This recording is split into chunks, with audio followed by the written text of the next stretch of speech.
dobry. Jak słyszycie, dzisiaj wieje.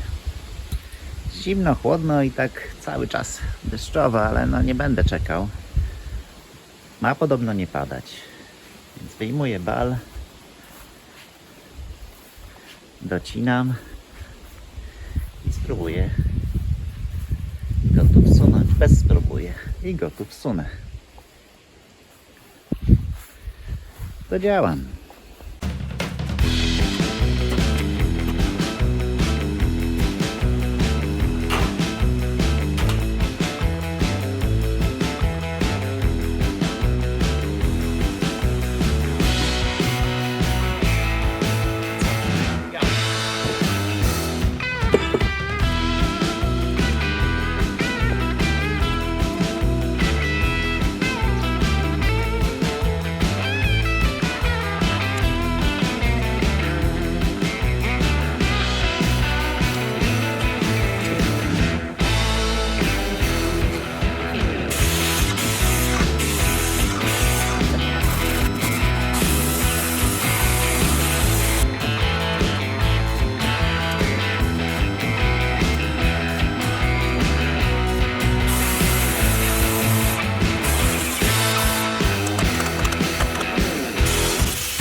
Wydaje się, że ten bal jest dobrze docięty.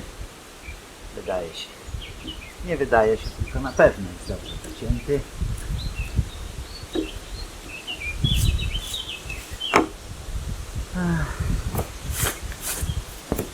To co? Pozostaje mi teraz sięgnąć do literatury, bo muszę zrobić zacięcie, które połączy belki. Ja wspieram się taką książką Konstrukcje drewniane w budownictwie tradycyjnym.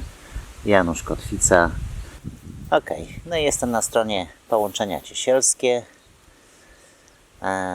Mam połączenie wzdłużne i ja zastosuję takie dość proste połączenie na nakładkę prostą ze skosem. I to jest połączenie, które działa na rozciąganie, ono jest kołkowane. Jest podane również, w jaki sposób należy naciąć, czyli to cała ta długość nacięcia to jest 2H, czyli 2 razy grubość belki. I jaki jest kąt, czyli w jaki sposób naciąć odpowiednio w belkach. Dobra, działam. Niestety mała korekta planów.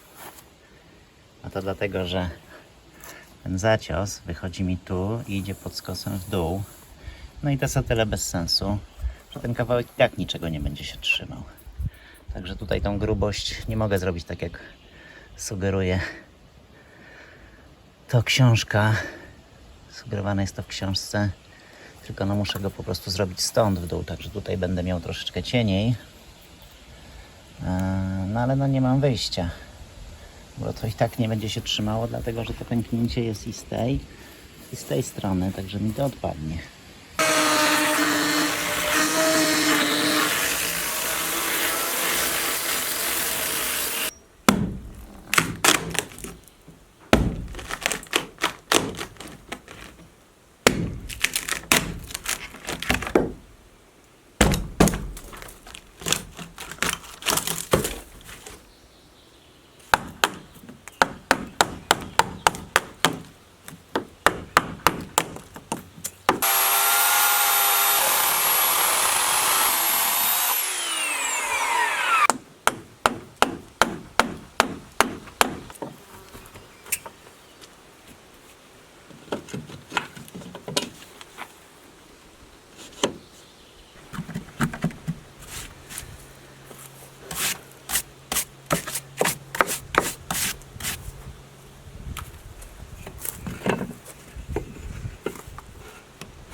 Pomyślałem, że dorobię sobie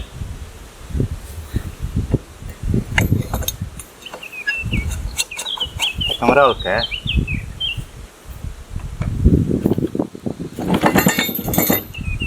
A w zasadzie dwie takie rolki. Dzięki temu będę mógł łatwiej przepychać te wale. A szczególnie tam na tym okienku, tam też ją sobie zainstaluję na balu. I jak już ją tam wrzucę, no to będzie łatwiej ją tam po prostu przesunąć. A wprawdzie potrzebuję to praktycznie na raz. Bo ten drugi bal to będzie już krótszy. Ale no zobaczymy. No ta rurka mogłaby być grubsza, ale ja po prostu taką mam. Więc taka będzie.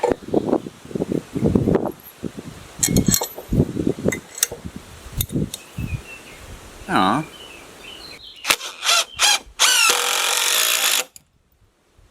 Dwie śrubki.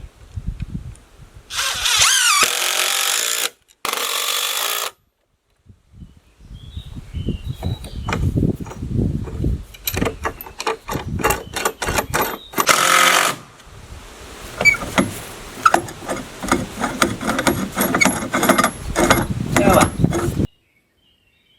No dobrze. To skoro tu już mam zaciosane, to zanim dotnę tamtą belkę na wymiar nową, to jeszcze muszę tutaj ściąć tą belkę. Ona jest wybrzuszona i nie wszedłby mi ten bal, bo ma 23 cm.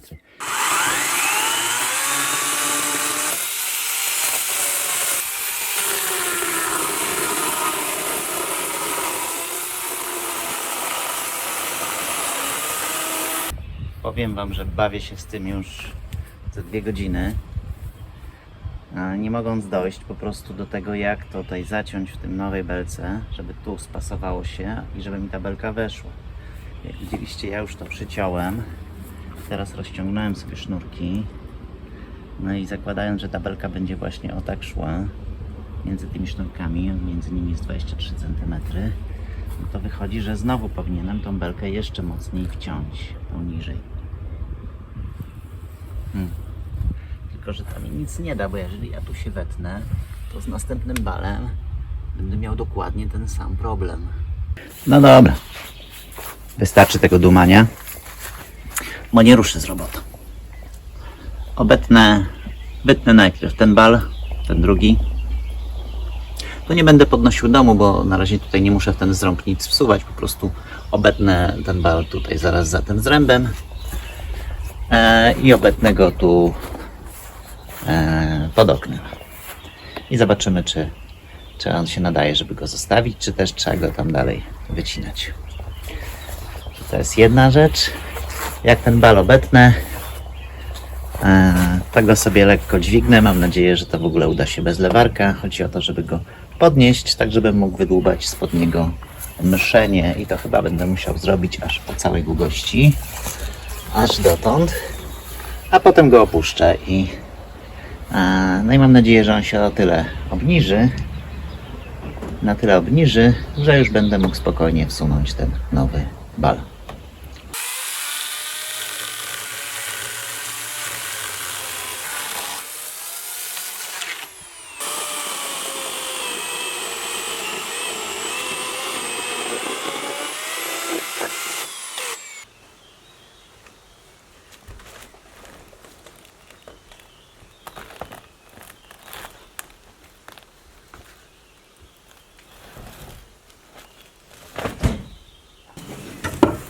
Dobra, to teraz ten bal trzeba unieść, żeby móc usunąć tą mszenię. A ja myślałem, da się to zrobić bez lewarka. Dobra.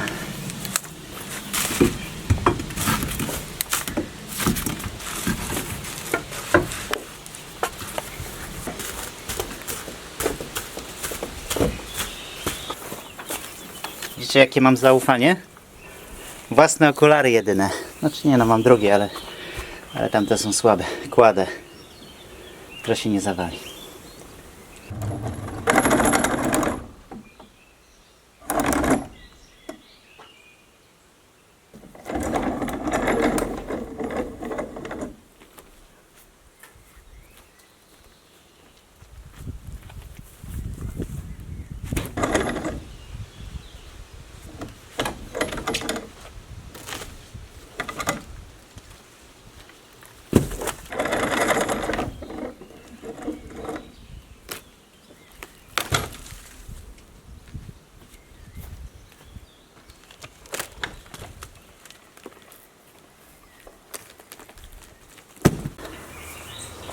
No dobrze, to też już sprawdziłem 3 razy.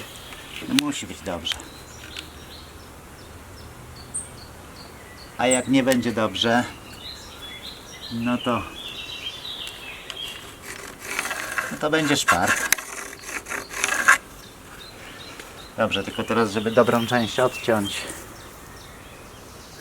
z góry to odcinamy.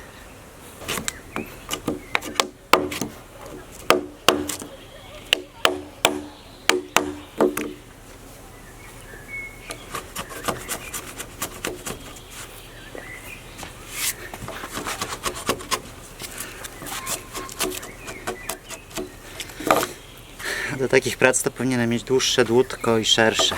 Byłoby łatwiej.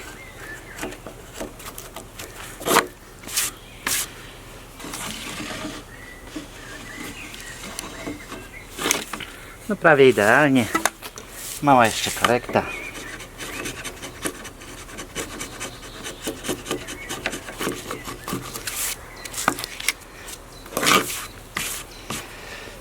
Słuchajcie, no mam nadzieję, że jest dobrze. Mam nadzieję, że jest dobrze. To pozostaje to tylko jeszcze teraz wpakować do tego domu. Powiem wam, że mam kłopot, bo mam za mało tych kobyłek. Czy koziołków, jak to tam to nazywa.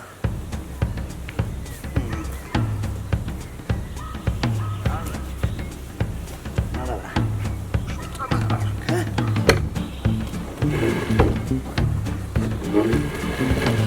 Gdzie?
Pozostaje już ją tylko sunąć. Ale wiecie co? Trochę godzina. 16:10. Fajrant. Serio, zostawię to sobie już na jutro, bo troszeczkę się teraz natachałem. Ładnie, nie? Ja się cieszę. Naprawdę się cieszę, że to siano się tym roku nie zmarnuje. Swoją drogą bardzo ładnie takie baloty wyglądają na łące.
Dzień dobry. Dzisiaj trochę wcześniej zaczynam, bo ma być jakiś deszcz, jakaś burza. Koło 10. Czyli najpierw to muszę zabezpieczyć to drewno.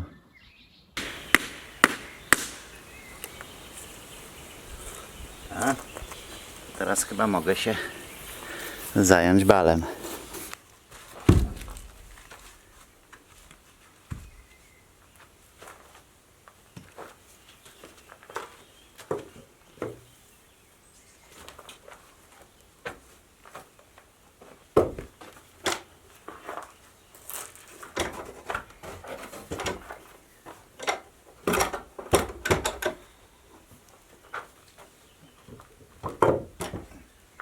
To idę podniosę dom.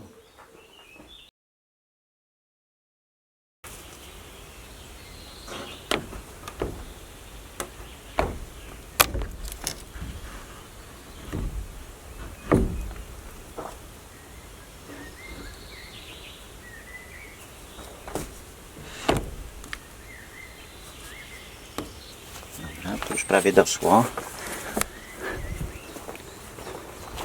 A tu nie wiem, czy ten bal nie jest za krótki. Ale może nie. Dobra.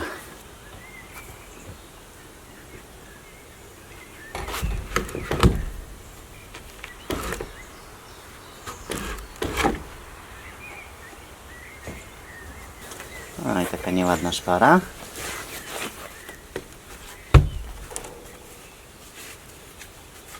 Prawie się spasowało. Lekko go jeszcze wysunę. To co jeszcze muszę zrobić, to dać takie podkładki. Na razie tak na czuja, bo w sumie to nie wiem, na ile on mi się opuści.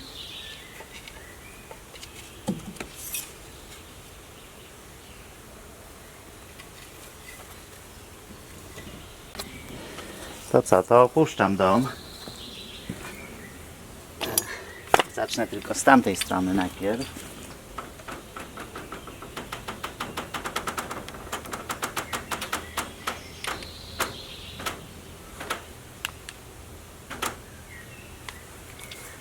Dobra. To teraz z tej.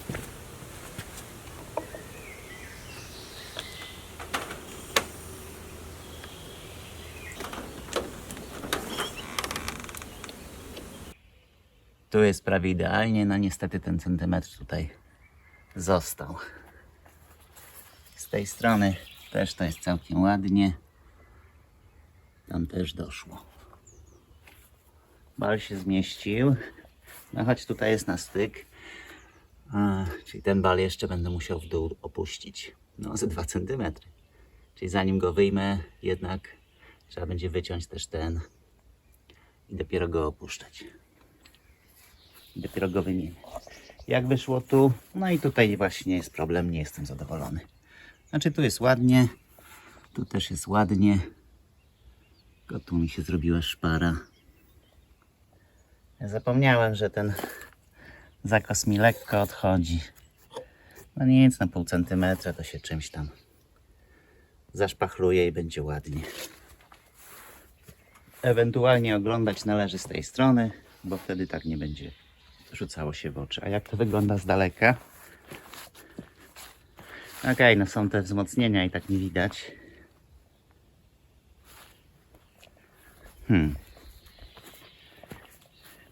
Takie połączenie jeszcze trzeba zakołkować. A niestety mam trochę krótkie to wiertło, a jeszcze będę musiał wiercić pod skosem. No idealnie by było, jakby to było pionowo zakołkowane, no, ale nie ma takiej opcji, nie dam rady tego zrobić. No pojadę po skosie i tyle. Co, wiertarka i jedziemy.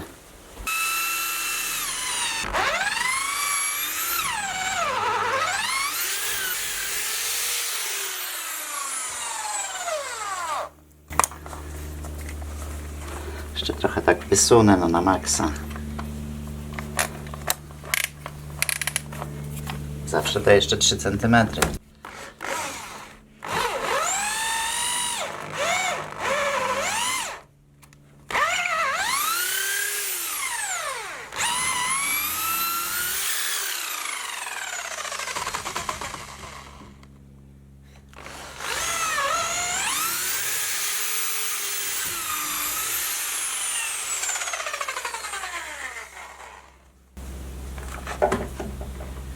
No dobrze. Lepiej nie będzie. Teraz jeszcze trzeba kołeczek znaleźć. Kołek zrobię z dębu. To jest świeży kawałek gałązki dębowej. On nie musi być najrówniejszy. Zdejmę z niego tylko korę. Tak, żeby był w miarę tej grubości co wiertło. I go wbiję. On z jednej strony jak wyschnie, no to trochę się skurczy i będzie słabsze to połączenie, ale z drugiej strony dąb ma też tendencję do wypaczania się, więc on się też wykrzywi. Ja zresztą włożę taki kawałek wcale nie najprostszy, więc myślę, że to będzie trzymało. Kijek sobie okoruję. O, tu wsunę, to będzie w sam raz trzymał.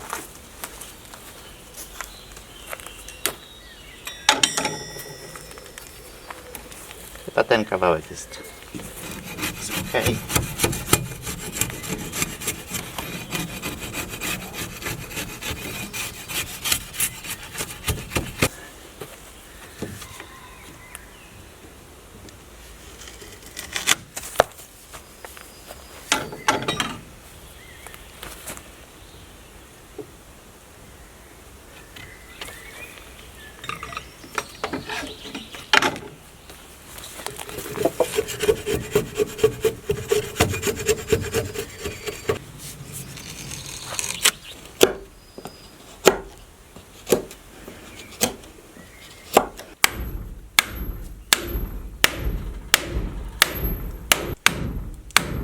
Dobra, doszedł.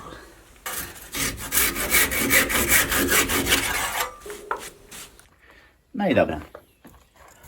Kołek zabity. Tu jestem zły, że mi ta szpara wyszła. Jak to się mówi, jednak rzeczywiście zabrakło jeszcze jednego mierzenia. Ale trudno. Bal siedzi, jest ładnie. A ponieważ dzisiaj jest sobota, z tej strony zobaczcie, też to ładnie, idealnie tutaj weszło.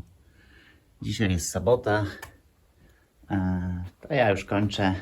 Zresztą pogoda taka na żadną pracę, bo deszcz będzie padał. To co, biorę się, posprzątam zabawki, pozabezpieczam. Pojadę na zakupy, zrobię pranie, posprzątam w przyczepie. Marta ma jutro przyjechać, więc muszę to trochę ogarnąć, bo przez ten tydzień to zarosło. No dobrze, to nie wiem jak Wam, ale mi to się podoba. Ładnie się bal wpasował.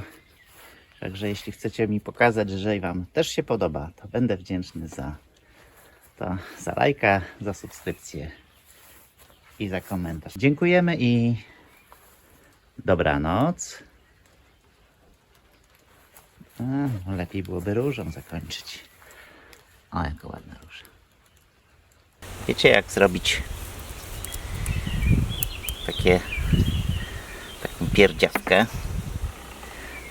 Odcinamy z wierzby. Tak samo jak w przypadku gwizdka, nacinamy korę, tak żeby ją zdjąć.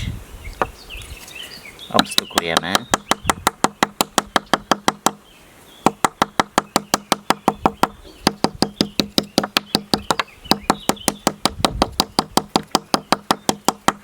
Dokładnie taką samą pierdziawkę robiło się z mlecza. Robiło się też później ze zboża, tak jak dało się wyciągnąć tak zboże, żeby otrzymać taką właśnie rurkę.